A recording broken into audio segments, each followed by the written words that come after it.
Stephen A. Smith sinabing ang Lakers ay wala daw chance na manalo sa Boston Celtics. Pero bago yan, Paul Pierce, isang dating NBA player, nagsalita naman laban sa Los Angeles Lakers.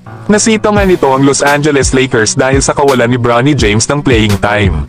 Para kasi kay Paul Pierce, ito daw ang gustong mapanood ng mga tao. Ang makita nga daw na magkaroon si Bronny kahit papaano ng playing time sa Lakers kasama ang kanyang ama na si LeBron James. Kaya hindi ba daw ito kayang mahanapan ng paraan para magkaroon ito ng playing time sa kanilang kupunan? Ngayong season kasi mga idol ay nasa 19 games pa lang na naglalaro itong si Bronny para sa Lakers. Kalimitan kasi ay nasa G League ito naglalaro kaya bibihira itong maglaro para sa Lakers. Nahuli pa nga nating nakita si Bronny na naglaro para sa Lakers ay sa naging laban nila sa San Antonio Spurs kanina, na kung saan ay nakagawa ito ng 3 points sa loob ng 2 minutes of playing time.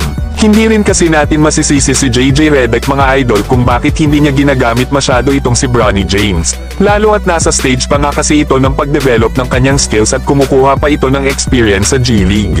Kung bagay paminsan-minsan lang ito kung ipatawag ng Lakers para ilagay sa kanilang lineup bilang bench player.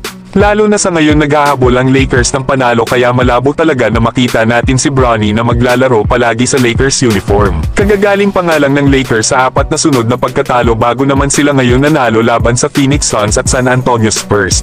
Siguro ay possible na mabigyan ng mahabang playing time si Bronny kapag nakasecure na ang Lakers ng playoff spot. Pero sa ngayon ay wag na muna tayo umasa na magiging consistent si Bronny James na ilalagay sa lineup ng Lakers. At sa G League na nga muna ito mananatili. Pero kayo mga idol, ano ang masasabi nyo sa mga sinabi ni Paul Pierce? Samantalang malapit na magsimula ang playoff sa NBA. Nagsisilabasa na ang malalakas na teams, baka isa na ang mga kupunan nyo sa mga nagsisimula ng umarangkada. Kaya maganda ngayon na pumili ng team na tatamaan at kung tama ang pili mo ay jackpot ka. Madali lang naman sumipat ngayon lalo at marami sa ngayon ang malalakas na kupunan. Kaya alam nyo na ito mga idol na sa comment section ng ating link. Maganda pa naman ngayon ang mga maglalaban. Samantalang Stephen A. Smith ng ESPN, lakas loob naman na sinabi, na hindi daw ito naniniwala na ang Los Angeles Lakers ay may chance laban sa Boston Celtics. At sa tingin daw ni Stephen A. Smith ay tatambakan lang daw sila ng Boston. Ito nga mga idol ang mga sinabi ng veteranong analyst. Siguro ay nasabi ito ni Stephen A. Smith mga idol based na rin sa kanyang nakita noong huling nagharap ang Lakers at Boston.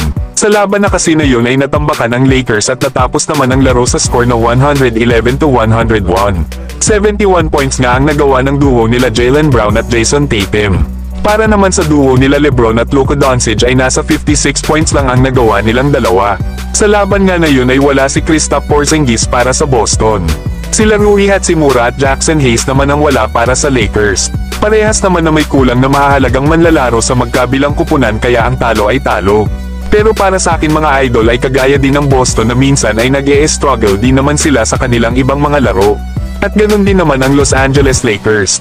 Kaya malalaman talaga natin kung wala nga bang chance ang Lakers sa Boston Celtics.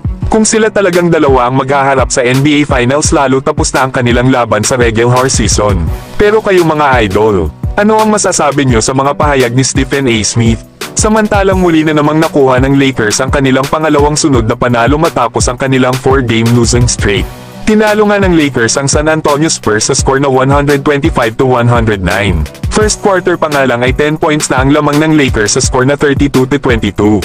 Napanatili nga ng Lakers ang kanilang magandang momentum at tinapos ang first half sa score na 65-51. Sa third quarter ay maganda pa rin ang laro ng Lakers kaya naman ay baon nila ang 19 points na kalamangan sa pagtatapos ng third quarter sa score na 94-75.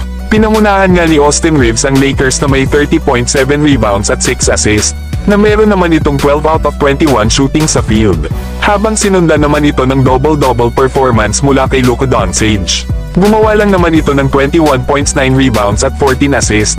Dahil sa panalo na ito ng Lakers ay umangat ngayon sila sa number 4 sa Western Conference. May record na ngayon ang Lakers na 42 wins and 25 losses.